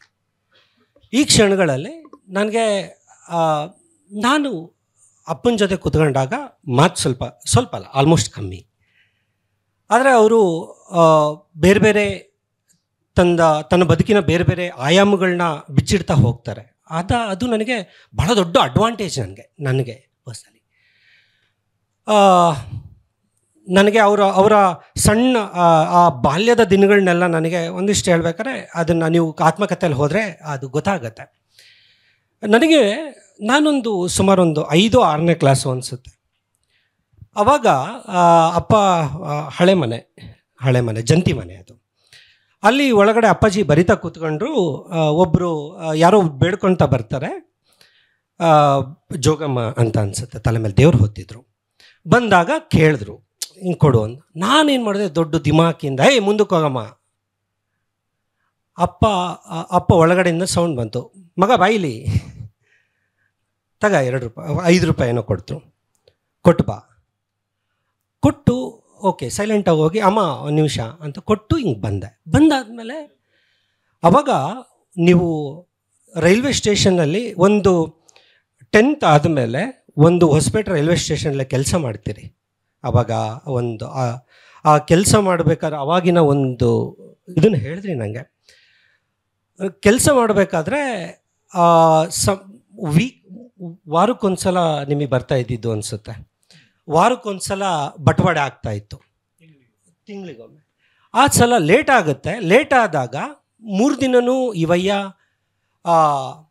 ಬರೀ ನೀರು ಕೊಡ್ಕೊಂಡೆ ಉಪವಾಸ ಮಾಡಿಕೊಂಡು ಅಲ್ಲೆಲ್ಲೋ ಒಂದು ಕಡೆ ಇರಬೇಕಾದ್ರೆ ಜೊತೆ ಕೆಲಸ ಮಾಡೋಂಥ ಒಬ್ಬ ಲಂಬಾಣಿ ಸಮುದಾಯದ ಒಬ್ಬ ಅಜ್ಜ ಕಪಾಳಕ್ಕೆ ಹೊಡೆದು, ನಾವೇನು ಸತ್ತೋಗಿದ್ವಾ ನಿನ್ನ ಪಾಲಿಗೆ, ತಗ ಊಟ ಮಾಡುವಂಥ ತಂದಿರೋ ಊಟದಲ್ಲೇ ಕೊಡುತ್ತೆ. ಮುಂದೊಂದು ದಿನ ಅವರು ಸಿಗ್ತಾರೆ. ಅವರು ಇದೆಲ್ಲ ಆಗುತ್ತೆ. ನಾನು ಇದನ್ನು ಯಾಕೆ ಈ ಪರ್ಟಿಕ್ಯುಲರ್ ಘಟನೆ ಹೇಳಿದೆ ಅಂತಂದರೆ, ನೀವು ಚಾಪ್ಲಿನ್ ಬಗ್ಗೆ ನೀವು ಒಂದು ಹತ್ತತ್ರ ಒಂದು 350-400 ಪುಟದ ಒಂದು ಪುಸ್ತಕವನ್ನು ಬರೆದ್ರಿ. ಇಡೀ ಚಾಪ್ಲಿನ್ನ ಇಡೀ ಜೀವಮಾನವನ್ನು ಅದರಲ್ಲಿ ಹಿಡಿದಿಟ್ಟಿದ್ದೀರಿ. ನನಗೆ ಒಂದಿಷ್ಟು ಸಿನಿಮಾಗಳನ್ನ ನೋಡಲಿಕ್ಕೆ ಕೂಡ, ನಾನು ಚಾಪ್ಲಿನ್ ಅಂತಂದರೆ ಅವನೊಬ್ಬ ಒಂದು ಸುಮ್ಮನೆ ಕಮಿಡಿಯನ್ ಅನ್ನೋ ಥರ ನಾನು ನೋಡ್ತಾ ಇದ್ದಂಥದ್ದು. ನೀವು ಕೊಟ್ಟಂಥ ಆಯಾಮ, ಅವನು ಇಂಗ್ಲೆಂಡ್ ಅಂತ ಸೋ ಕಾಲ್ಡ್ ಸೊಫಾಸ್ಟಿಕೇಟೆಡ್ ದೇಶವನ್ನು ನೋಡುವಂಥ ರೀತಿ, ಹಸಿವೆಯನ್ನು ತೋರಿಸುವಂಥ ರೀತಿ, ಆಮೇಲೆ ಅವರನ್ನು ಅಣಕಿಸುವಂಥ ರೀತಿ, ಅಲ್ಲಿ ಹಸಿವನ್ನು ತೋರಿಸುವಂಥ ರೀತಿ, ನೀವು ಅದನ್ನು ಸಮೀಕರಿಸಿ ಹೇಳಬೇಕಾದ್ರೆ ನನಗೆ ಚಾಪ್ಲಿನ್ ಭಾಳ ಮುಖ್ಯ. ನಿಮ್ಮ ಬದುಕು ಮತ್ತು ಚಾಪ್ಲಿನ್ನ ಬದುಕು. ಆಮೇಲೆ ನೀವು ಕೆಲವೊಂದು ಸರಿ ತುಂಬ ಪುಸ್ತಕಗಳಲ್ಲಿ ಕಥೆಗಳಲ್ಲಿ ಹೇಳಬೇಕಾದ್ರೆ ಟೊಣ್ಣಿನ ನೀವು ಹೇಳಬೇಕಾದ್ರೂ ಕೂಡ ಅದೇ ಥರ ಹೇಳ್ತೀರಿ. ನಗಿಸುತ್ತಲೇ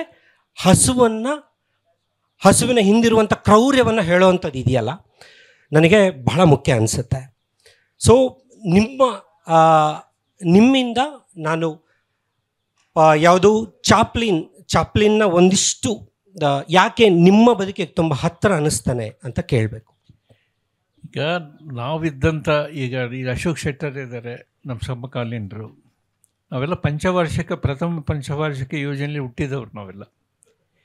ನಮಗಿದ್ದಷ್ಟು ಕಷ್ಟ ನಷ್ಟಗಳು, ಅವಮಾನಗಳು, ಹಸಿವೆ ಈಗಿನ ಜನ್ರೇಷನ್ ಪರಿಚಯ ಇಲ್ಲ ಮಗ. ನಮಗೆ ಅಮೇರಿಕದ ಜೋಳ ಬರ್ತಾಯಿತ್ತು. ಅಮೇರಿಕದ ಜೋಳ ಹೇಗೆ ಬರ್ತಾ, ಅಮೇರಿಕದ ಋಣಾನುಬಂಧ ಅನ್ನೋದು ಆ ಕಾಲದಿಂದಲೂ ಇದೆ. ಅಮೇರಿಕ ವೆಸ್ಪುಚಿ ಕೊಲಂಬಸ್ನಿನ ಕಾಲದಿಂದಲೂ ಇದೆ, ಬರ್ತಾಯಿತ್ತು. ಆ ಜೋಳ ಹೇಗಿತ್ತಂದರೆ ಒಳಗೇನು ಇರ್ತಿರಲಿಲ್ಲ. ಅದು ಯಾವುದೋ ಅಂಟು ದ್ರವ ತಯಾರಿಸಿ ಅದು ರೊಟ್ಟಿಯನ್ನು ಮಾಡೋ ಕ್ರಮ ಇತ್ತಾಗ. ಈಗ ಯಾಕೆ ಈ ಸರ್ಕಾರಗಳು ಉಚಿತ ಅಕ್ಕಿ ಕೊಡೋದು ನಾನು ಯಾಕೆ ಸಮರ್ಥಿಸ್ತೀನಿ ಅಂತ ಹೇಳಿದರೆ, ಒಂದು ಹಸಿವೆ ಅನ್ನೋದು ಅದು ನಮಗೆ ಗೊತ್ತೇ ಹೊರತು ಬೇರೆಯವ್ರಿಗೆ ಗೊತ್ತಾಗಲ್ಲ ಅಲ್ವಾ. ಇದು ನಿಮಗೆ ಯಾರಿಗೂ ಗೊತ್ತಿಲ್ಲ ಆ ಥರ ಹಸಿವು ಅನ್ನೋದನ್ನು. ನಾವು 1970-80 ದಶಕದಲ್ಲಿ ಅನುಭವಿಸಿದ್ವಲ್ಲ. ನಮ್ಮ ಸಮಾಜ ಕೂಡ ಆ ಥರ ಇತ್ತು. ದುಡ್ಡಿನ ಭಾಳ ಪ್ರಾಬ್ಲಮ್ ಇತ್ತು. ವೆಲಪನೂರು ಆ ಕಡೆಗೆ ವೆಲ್ಗೋಡು, ಆ ಕಡೆಗೆ ಆಂಧ್ರದಲ್ಲಿ ಡೊಕ್ಕಲ ಕರುವು ಅಂತ ಬಂತು. ಡೊಕ್ಕಲ ಕರುವು ಅಂತ ಹೇಳಿದರೆ ಅಷ್ಟು ಭಯಾನಕವಾಗಿರ್ತಕ್ಕಂಥ ಬುರ್ರಕಥೆ ಕೂಡ ಬಂದಿದೆ. ಹಸಿದು ಯಾರು ಹೊಟ್ಟೆ ಹಸ್ಕೊಂಡು ಬರ್ತಾರೋ ಅವ್ರ ಹೊಟ್ಟೆಯನ್ನು ಕೊಯ್ದು ಅದರೊಳಗಿರೋ ಅನ್ನವನ್ನು ತೆಗೆದು ತೊಳ್ಕೊಂಡು ತಿಂತಕ್ಕಂಥ ಜನ ಇದ್ದರು ಅನ್ನೋದು ಒಂದು ಕಾವ್ಯ ಕೂಡ ಇದೆ ಅಲ್ವಾ. ಇಷ್ಟು ಭಯಾನಕವಾಗಿರ್ತಕ್ಕಂಥ ಪರಿಸ್ಥಿತಿ ಅದು. ಚಾಪ್ಲಿನ್ ನಾನು ಯಾಕೆ ಇಷ್ಟಪಡ್ತೀನಿ ಅಂತ ಹೇಳಿದರೆ, ನನ್ನ ಬಾಲ್ಯ ಅಥವಾ ನನ್ನ ಪಂಚವಾರ್ಷಿಕ ಯೋಜನೆಯಲ್ಲಿ ಹುಟ್ಟಿದಂಥವರ ಬಾಲ್ಯ, ಅವನ ಬಾಲ್ಯ ಎರಡೂ ಒಂದೇ. ವರ್ಕ್ಹೌಸ್ ಅಂತಕ್ಕಂಥವನೇ, ವರ್ಕ್ಹೌಸ್ಗಳನ್ನ ಪರಿಚಯಿಸಿದವನು. ನೀವೇನಾದರೂ ಚಾರ್ಲ್ಸ್ ಡಿಕನ್ಸನ್ ಅವರ ನಾವೆಲ್ಗಳನ್ನ ಓದಿದ್ರೆ, ಟೇಲ್ ಆಫ್ ಸ್ಪಿನ್ ಸಿಟಿ ಅಥವಾ ಡೇವಿಡ್ ಕಾಪರ್ಫೀಲ್ಡ್ ನೀವೇನಾದರೂ ಓದಿದರೆ, ಅಲ್ಲಿರ್ತಕ್ಕಂಥ ಆ ಥರ ಭಯಾನಕವಾಗಿರ್ತಕ್ಕಂಥ ಚೈಲ್ಡ್ಹುಡ್ಡು ನಮಗಿತ್ತದು. ಅದು ಈಗಿನರಿಗಿಲ್ಲ. ನಾನು ಮೊನ್ನೆ ಮತ್ತೆ ನಾನು ಕೆಲಸ ಮಾಡಿದಂಥ ಊರಿಗೆ ಹೋದೆ. ಆ ಥರ ಜಾತಿ ವ್ಯವಸ್ಥೆ ಇತ್ಯಾದಿ. ಇಲ್ಲಿ ಈಗೆಲ್ಲ ಚೆನ್ನಾಗಿದ್ದಾರೆ, ಒಳ್ಳೆ ರಸ್ತೆಗಳಾಗಿದ್ದಾವೆ, ಎಲ್ಲರ ಮಕ್ಕಳು ಚೆನ್ನಾಗಿ ಓದ್ಕೊಂಡಿದ್ದಾರೆ, ಎಲ್ಲರಿಗೂ ಒಳ್ಳೆ ಸರ್ಕಾರದಿಂದ ಅಕ್ಕಿ ಪಕ್ಕಿ ಎಲ್ಲ ಬರ್ತಾ ಇದೆ, ಪೆನ್ಷನ್ ಬರ್ತಾ ಇದೆ, ಎಲ್ಲರೂ ಸುಖವಾಗಿದ್ದಾರೆ. ಆದ್ದರಿಂದ ಆ ಪ್ರಮಾಣದ ಕ್ರೌರ್ಯ, ಆ ಪ್ರಮಾಣದ ಬಡತನ ಈಗಿಲ್ಲ. ಭಾಳ ಸುಧಾರಿಸಿದೆ ನಮ್ಮ ಸರ್ಕಾರ. ಇನ್ನು ಬೇರೆ ರೀತಿ ಕ್ರೌರ್ಯ ಶುರುವಾಗಿದೆ. ಅದಾನಿ, ಅಂಬಾನಿ, ಸೋ ಏನು ಕಾರ್ಪೊರೇಟ್ ಪ್ರಪಂಚ ಏನಿದೆ, ಈ ಕಾರ್ಪೊರೇಟ್ ಪ್ರಪಂಚದಿಂದ ಆಗ್ತಕ್ಕಂಥ ಒಂದು ಹಲ್ಲೆ ಇದು ಇಂದಿನ ಕ್ರೌರ್ಯಕ್ಕಿಂತ ಭಯಾನಕವಾಗಿರೋ ಕ್ರೌರ್ಯ ಅಂತ ನಾನು ತಿಳ್ಕೊಂಡಿದ್ದೀನಿ ಅಲ್ವಾ. ಇದು ನಾನು ಯಾಕೆ ದೇವರ ಹೆಣ ಅಥವಾ ಕಿವುಡ ನಾಯಿಯಾದ ಪ್ರಸಂಗ, ಕತ್ತನ್ನು ತಿಸುಲು ಹಿಡಿದ ಕಥೆ ಇವನ್ನೆಲ್ಲ ಯಾಕೆ ಬರೆದೆ ಅಂತ ಹೇಳಿದರೆ, ಹಸಿವೆ ಅನ್ನೋದು ಯಾಕೆ ನನ್ನ ಕಥೆಗಳಲ್ಲಿ ಮೂಲ ದ್ರವ್ಯ ಅಂತ ಹೇಳಿದರೆ, ಇವೆಲ್ಲ ನಾವು ಅನುಭವಿಸಿದ ಒಂದು ಪ್ರಪಂಚ ಅದು ಅಲ್ವಾ. ಇದು ನಾವು ಹುಡುಕ್ಯಂತ ಹೋದ್ರೆ ಸಿಗ್ತವೆ ಇವು, ನಾವು ಎಲ್ಲಿದ್ದಲ್ಲಿಗೆ ಬರೋದಿಲ್ಲ.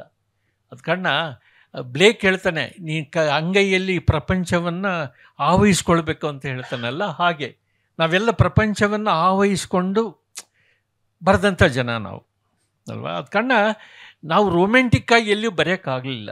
ಅದು ಬೇಟೆಯನ್ನು ಕಾದಂಬರಿ ಬರೆದೆ, ಅದು ಮನೆ ಮೇಯ್ತುಡು ಸಿನಿಮಾ ಆಯಿತು ಅಂದ್ಕೊಳ್ಳಿ, ಭಾಳ ನಾನು ರೊಮ್ಯಾಂಟಿಕ್ಕಾಗಿ ಬರೆಯೋಕ್ಕಾಗಲೇ ಇಲ್ಲ. ನನ್ನ ವಾರಿಗೆ ಲೇಖಕರು ಯಾರು ರೊಮ್ಯಾಂಟಿಕ್ ಲೇಖಕರು ಆಗಲೇ ಇಲ್ಲ. ಇದೇ ಚಳುವಳಿಗಳು, ಇದೇ ಸತ್ಯಾಗ್ರಹ, ಇದೇ ಬಡತನ, ಕ್ರೌರ್ಯ, ಇದ್ರ ಬಗ್ಗೆನೇ ನಾವು ಬರೆದಿವಿ. ಏನಣ್ಣ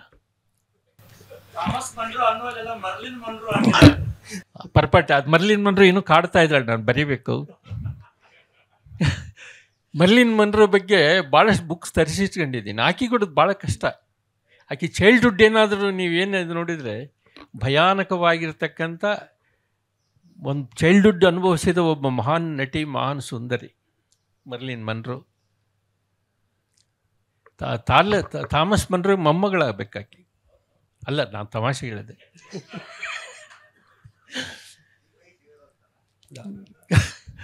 ನಾವು ಈಗ ಸ್ವಲ್ಪ ಮಟ್ಟಿಗೆ ಈ ಸೃಜನಶೀಲತೆ ನಮಗೇನಾದರೂ ಕೊನೆ ಪ್ರಶ್ನೆ,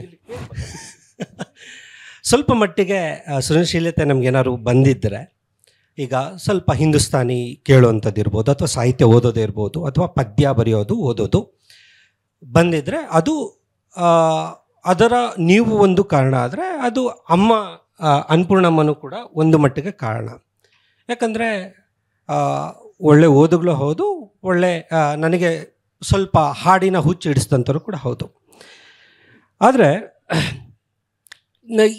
ಈ ಥರ ಬಂದಾಗ ಹೆಚ್ಚು ನನಗೆ ಕಾಡುವಂಥದ್ದು ಕುಂವಿ. ಯಾವಾಗಲೂ ಕೂಡ ಯಾಕೆ ತುಂಬ ಕಾಡ್ತಾರೆ ಅಂತ ಅಂದರೆ, ಅದಕ್ಕೆ ಬೇರೆ ಬೇರೆ ಕಾರಣಗಳು ಕೂಡ ಇದೆ. ಅದನ್ನು ಮಕ್ಕಳನ್ನು ಈಗ ಸಾಮಾನ್ಯವಾಗಿ ಈಗ ಬೇರೆ ಒಬ್ಬ ಈಗ ತನಗಿರುವಂತಹ ವ್ಯವಸ್ಥೆ, ತನಗಿರುವಂಥ ಫೆಸಿಲಿಟಿಗಳಲ್ಲಿ ಬೇಕಾದ್ರೆ ತುಂಬ ಯಾವುದೋ ಇಂಗ್ಲೀಷ್ ಮೀಡಿಯಮ್ಗೂ ಇಲ್ಲೆಲ್ಲ ಹಾಕ್ಬಿಡ್ಬೋದಾಗಿತ್ತು. ಮಕ್ಕಳು ಕನ್ನಡ ಮೀಡಿಯಮ್ಮಲ್ಲೇ ಓದಲೇಬೇಕು ಅನ್ನೋ ಒಂದು ಕಾರಣಕ್ಕೆ ಕನ್ನಡ ಮೀಡಿಯಮ್ಮಲ್ಲೇ ಓದಿಸಿ, ಮತ್ತು ಅವ್ರನ್ನ ತುಂಬ ಒಳ್ಳೊಳ್ಳೆ ಕಾಲೇಜ್ಗಳಲ್ಲೇ ಕೂಡ MBA ಮಾಡಿಸಿದ್ದು ಇದು, ಅಥವಾ MCA ಮಾಡಿಸಿದ್ದು, ಇದೆಲ್ಲ ಇದೆ. ಆಮೇಲೆ ಅದಕ್ಕಾಗಿ ಏಕಕಾಲದಲ್ಲಿ ಒಬ್ಬರ ಪ್ರೈಮರಿ ಸ್ಕೂಲ್ ಮೇಸ್ಟ್ರಾಗಿ ಏನೇನೋ ಒಂದಿಷ್ಟೆಲ್ಲ ಮಾಡಿದ್ರಿ. ಆವಾಗ ಇದನ್ನು ಮಾತಾಡಬೇಕಾ ಪ್ರತಿ ಸಲ ಕೂಡ ನಮಗೆ ಒಂದು ನನ್ನ ಜೊತೆ ಮಾತಾಡಬೇಕಾದ್ರೆ ಮತ್ತೆ ಎಲ್ಲ ಭಾಷಣಗಳನ್ನು ಕೂಡ ಕೇಳಿದ್ದೀನಿ. ಒಂದು ಮಾತನ್ನು ಸ್ಪಷ್ಟವಾಗಿ ಹೇಳ್ತೀರಿ. ನಮ್ಮ ಎದುರುಗಡೆ ಇರುವಂಥದ್ದು 2 ದೇಶ. ಒಂದು ಅದಾನಿ ಅಂಬಾನಿಗಳು ತುಂಬ ಎಲೈಟ್ ಜನಗಳು ತುಂಬಿಕೊಂಡಿರುವಂಥ ಒಂದು ಭಾರತವಾದರೆ, ಅಲ್ಲಿ ಇನ್ನೊಂದು ನಾವು ರೀಸೆಂಟಾಗಿ ಕೂಡ ನಾನು ಓದಿರುವಂಥದ್ದು ಜಾರ್ಖಂಡು ಇತ್ಯಾದಿ ಒಂದು ಇತ್ತೀಚೆಗೆ ಮೊನ್ನೆ ಕರೆಂಟ್ ಬಂದಿರುವಂಥದ್ದು ಕೂಡ ನಾವು ಪೇಪರ್ಗಳೆಲ್ಲ ನೋಡಿದ್ದೀವಿ. ಅದರಲ್ಲೇನಿಲ್ಲ ಅಂದರೆ ಹತ್ರ ಒಂದು 75-80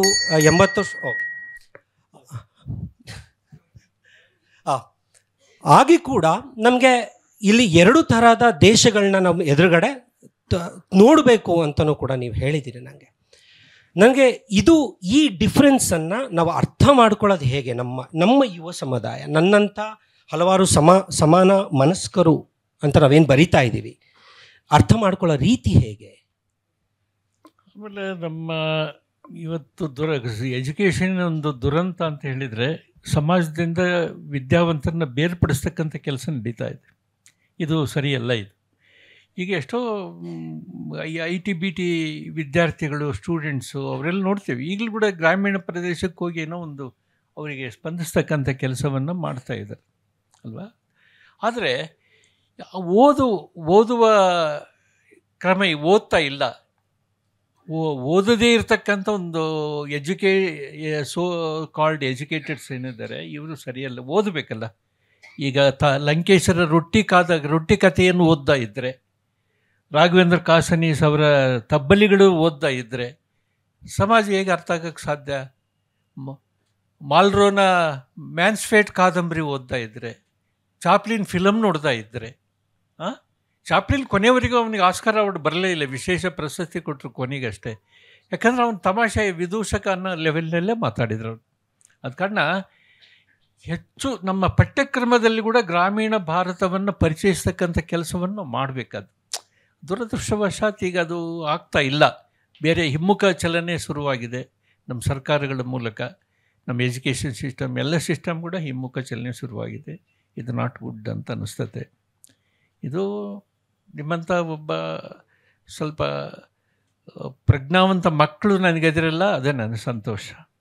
ಅದು ನಿನ್ನ ವಾರಿಗೆ ಎಲ್ಲ ನಿನ್ನ ಗೆಳೆಯರು ನೋಡಿದರೆ ಆ ಥರ ನಿನ್ನ ಮನೋಭಾವ ಅವರೆಲ್ಲ ಇದೆ. ಇದು ಭಾಳ ಸಂತೋಷ ಆಗ್ತಾ ಇದೆ. ಇಷ್ಟೊತ್ತು ಮಾತಾಡೋಕ್ಕೆ ಅವಕಾಶ ಮಾಡಿಕೊಟ್ಟಂಥ ಬುಕ್ ಬ್ರಹ್ಮದ ಸಂಘಟಕರಿಗೆಲ್ಲ ಧನ್ಯವಾದಗಳನ್ನು ಹೇಳಿ, ನನ್ನ ಮಾತುಗಳನ್ನು ಆಲಿಸಿದ ಭಾಳ ಮುಖ್ಯವಾಗಿರ್ತಕ್ಕಂಥ ಗೆಳೆಯರು, ಲೇಖಕರೆಲ್ಲ ಇಲ್ಲಿ ನನ್ನ ಕಣ್ಣೆದುರಿಗೆ ಇದ್ದೀರಿ. ನಿಮ್ಮೆಲ್ಲರಿಗೆ ನಾನು ಪ್ರಣಾಮಗಳನ್ನು, ಧನ್ಯವಾದಗಳನ್ನು ಹೇಳಿ, ನನಗೆ ಇಷ್ಟೊತ್ತು ನನ್ನಿಂದ ಮಾತಾಡಿಸಿದಂಥ ನನ್ನ ಮಗನಿಗೆ ಮತ್ತೊಮ್ಮೆ ಧನ್ಯವಾದಗಳನ್ನು ಹೇಳಿ ನನ್ನ ಮಾತು ಮುಗಿಸ್ತೀನಿ. ನಮಸ್ಕಾರ. ಧನ್ಯವಾದಗಳು. ಲೇಖಕರಾದಂತಹ ಕುಂವಿ 2 ಪದಗಳನ್ನು ಬಳಸಿದರು. ಅದಾಗಲೇ ನೀವು ಕೇಳಿದ್ರಿ. ಒಂದು ಕರಗಬೇಕು ಅಂತ ಅನ್ನೋದು, ಇನ್ನೊಂದು ಸಂವೇದನೆ ಅಂತ ಅನ್ನೋದು. ಬಹುಶಃ ಒಬ್ಬ ತಂದೆ ತನ್ನ ಮಗನಿಗೆ ಹೇಳಬೇಕಾದಂತಹ ಮಾತು ಇದೆ, ಹೇಗೆ ಕರಗಬೇಕು ಅಂತ ಅನ್ನೋದು. ಅಥವಾ ಒಬ್ಬ ಹಿರಿಯ ಲೇಖಕ ತನ್ನ ಎದುರಿಗಿನ ಸಮಾಜಕ್ಕೆ, ತನ್ನ ಎದುರಿಗಿನ ಕಿರಿಯರಿಗೆ ಹೇಳಬೇಕಾದಂತಹ ಮಾತು ಇದು. ಅತ್ಯಂತ ತುರ್ತಾಗಿ ನಾವು ನಮ್ಮ ಜೀವ ಜಗತ್ತುಗಳೊಂದಿಗೆ, ಮನುಷ್ಯರೊಂದಿಗೆ, ಪ್ರಾಣಿಗಳೊಂದಿಗೆ ಕರಗಬೇಕಾಗಿದೆ ಮತ್ತು ಸಂವೇದಿಸಬೇಕಾಗಿದೆ. ಹಾಗೆ ಮುಂದಿನ ದಿನಗಳು ಆಗಲಿ ಅಂತ ಹೇಳ್ತಾ ಈ ಕಾರ್ಯಕ್ರಮಕ್ಕೆ ಹೀಗೆ ಇಲ್ಲಿ ನಮ್ಮ ಜೊತೆಗಿದ್ದಂತಹ ಕುಂವಿ ಅವರಿಗೆ, ಅವರ ಮಗ ಪ್ರವರ ಅವರಿಗೆ ಇಬ್ಬರಿಗೂ ಬುಕ್ ಬ್ರಹ್ಮ ತಂಡದ ಪರವಾಗಿ ಅನಂತ ಧನ್ಯವಾದಗಳು.